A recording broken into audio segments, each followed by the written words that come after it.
con todos ustedes, que además se hayan tomado el tiempo para venir y escucharnos en un día que es tan clave para esta nación, pero también lo es el trabajo que se hace tras bambalinas. Y creo que el libro que nos ofrece Mercedes es un libro que era muy necesario, es decir, es una investigadora que la podemos considerar como una pionera del estudio del trabajo en México, y su trayectoria misma es la historia de los conceptos centrales y la medición del trabajo en el país.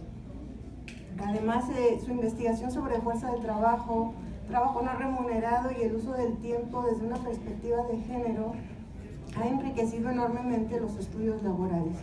Mercedes Pedrero no solo es una destacada académica, sino también una formadora de numerosas generaciones de investigadores. Ha sido evaluadora de políticas públicas y sobre todo es una colega entrañable, madre y esposa. En el libro lo que podemos encontrar, antes déjenme decirles datos de ella. Ella siempre es una persona muy discreta, muy modesta y muy buena onda. Entonces, ella estudió actuaría en las épocas en las que casi no había mujeres haciendo actuaría, en la Facultad de Ciencias de la UNAM. Después realizó estudios de demografía en el Colegio de México y después emprendió la empresa de ir a Pensilvania a terminar su doctorado. Trabajó 12 años en el INEGI y estuvo a cargo de la Encuesta Nacional de Empleo. Entonces, muchas de las clasificaciones que ahora vemos del trabajo y de lo que se debatió se lo debemos al trabajo de ella. Ha sido docente en la UNAM, en Flaxo, en el Colegio de México e incluso en Mozambique. Y ha sido consultora de Naciones Unidas, de la FAO, de UNFEPA, presidenta de la Sociedad Mexicana de Demografía. Es decir, tiene todo una historia que ha producido política pública, estadísticas, conceptos centrales, y en este libro podemos encontrar esa historia. En este libro, además, El trabajo y su medición, mis tiempos y antología de los estudios sobre trabajo y género, es un libro muy bonito porque aparte ustedes pueden encontrar la historia del concepto de trabajo, la inserción de los estudios de género, pero aparte tiene una sección que es las historias de vida de ella. Entonces, cuando uno ve a los académicos y de la relevancia de ella, uno dice, bueno, esta señora solo trabajó, pero no.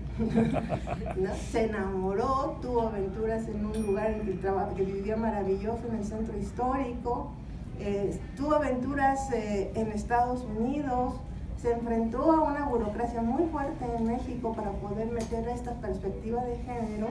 Y esta segunda parte es muy interesante porque justamente para mí esa es la perspectiva de género, entender cómo una mujer en el contexto de conformación de instituciones y de fortalecimiento de estadísticas oficiales para la medición del trabajo, ella está en ese momento. Entonces, en toda su narrativa, si uno va leyendo los artículos que van seleccionados y van por tiempo, y además uno ve su biografía, uno puede articular justamente qué estaba pensando, qué es lo que le asaltaba la razón de poner tal y tal otra reflexión, ¿no? Y por qué justamente en el libro van apareciendo los temas que nos interesaban en ese momento. Por ejemplo, quiénes trabajan y cómo trabajan y en qué condiciones lo hacen. Las mujeres tienen condiciones distintas o no las tienen distintas. Y más allá de que fuese un discurso, lo documentó, lo midió y lo conceptualizó. Entonces, a partir de ahí salta a la cuestión de mercados de trabajo. ¿Qué son los mercados de trabajo? ¿Quiénes están insertos en este mercado de trabajo? Ya no solamente es ver qué es lo que hacen las mujeres, sino hombres y mujeres insertos en ese trabajo y cómo lo desarrollan. A partir de ahí, pues hay toda una larga tradición de estudios que ella genera sobre condiciones de trabajo, las causas que generan esas condiciones de trabajo, cómo estos principales conceptos sirven para posteriores clasificaciones y medición. Y cuando nosotros recibimos en nuestras casas al señor del censo, ¿no?, sabemos que esos conceptos tienen atrás toda una discusión teórica, una recopilación de información y cómo esta población se mueve dinámicamente a través de más de 30 años, que es lo que uno encuentra en este libro. Lo que se pregunta en los 70, lo que encuentra en los 80, luego en los 90 y actualmente. Para ello, la autora seleccionó sus principales trabajos que fueron publicados, pues ya fuera como artículos, como conferencias internacionales, como selecciones de libros, y va acompañados además de una útil introducción a cada uno de las etapas históricas, y ubican muy bien qué es lo que se discutía, por qué se discutía Y por eso este libro es que ahora tiene tantos lectores con tan poco tiempo, porque todos los estudiantes de demografía, todos los que están en ciencias en la UNAM, todos los que hacemos estudios del trabajo, pues es un libro que será casi como nuestro libro de texto en adelante, porque justamente permite entender la historia o la arqueología, digamos, de la construcción de estos conceptos. Entonces, la parte triste es que cuando uno va viendo lo que se debatía, lo que se decía, qué es lo que pasaba con las mujeres, uno ve que los cambios han sido muy lentos, ¿no? Sigue habiendo una segregación ocupacional, sigue habiendo discriminación en el trabajo, y yo me centré básicamente en tres campos. Cómo es las mujeres que se insertan en la industria maquiladora, cómo se conforman estos mercados de trabajo, y lo que muy poco se ha hecho en México, desgraciadamente, a pesar de que habemos instituciones que nos dedicamos a eso, que es el mercado de trabajo de los grupos indígenas, ¿no? Entonces ella hace una recopilación muy bien seleccionada de cómo a lo largo del tiempo las mujeres se incorporaron en sectores en los que eran poco esperadas, como es la transformación, ¿no? Normalmente están o en servicios, o en trabajo doméstico, pero en el sector de la industria es muy interesante ver cómo ellas acuden a estos trabajos justamente cuando los hombres tienen menos oportunidades, ¿no? Y cómo hay sectores que permitieron que estas mujeres se incorporaran en mayoría, como la industria maquiladora, y cómo la industria maquiladora fue conformando mercados de trabajo muy especializados en la frontera, que es lo que vemos ahora, ¿no? Y ya a mí me sorprendió mucho esto, porque yo he trabajado el tema y me pensaba pionera, y pues resulta que no. Mercedes es pionera de este trabajo, pero además ella descubrió lo que investigadoras de la siguiente generación lo pensábamos como el gran descubrimiento, que era la masculinización de la fuerza de trabajo en la maquila, pero ella ya desde los trabajos de los 80 ya lo venía a venir, y justo es lo que vemos ahora. Entonces muchos de los trabajos que ahora pensamos, los nuevos mercados de trabajo, los nuevos sujetos, ya estaban ahí, ¿no?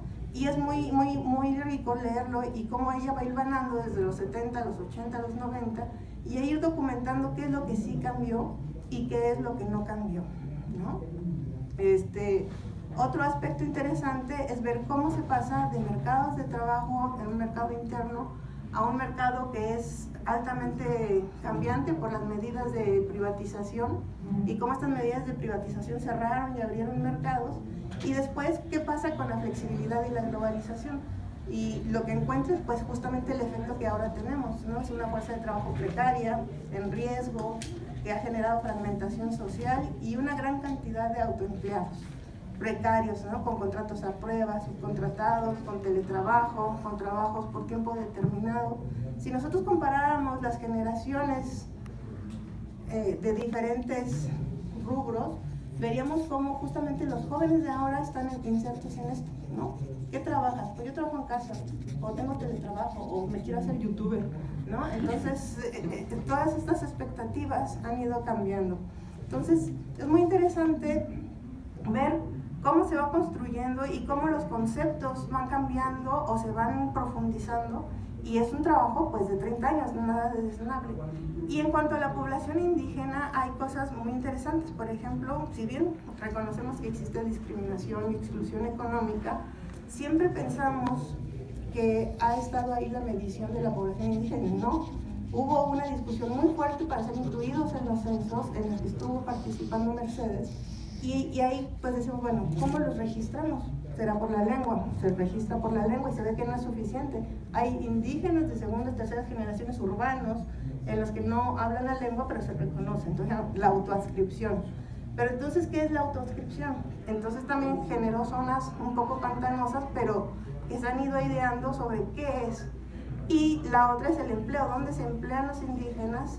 Y hay cosas pues muy interesantes. Por ejemplo, la importancia del trabajo infantil en el mantenimiento de las comunidades indígenas. Es decir, si los hombres migran y se expulsan de esas zonas, ¿quiénes se quedan a cargo?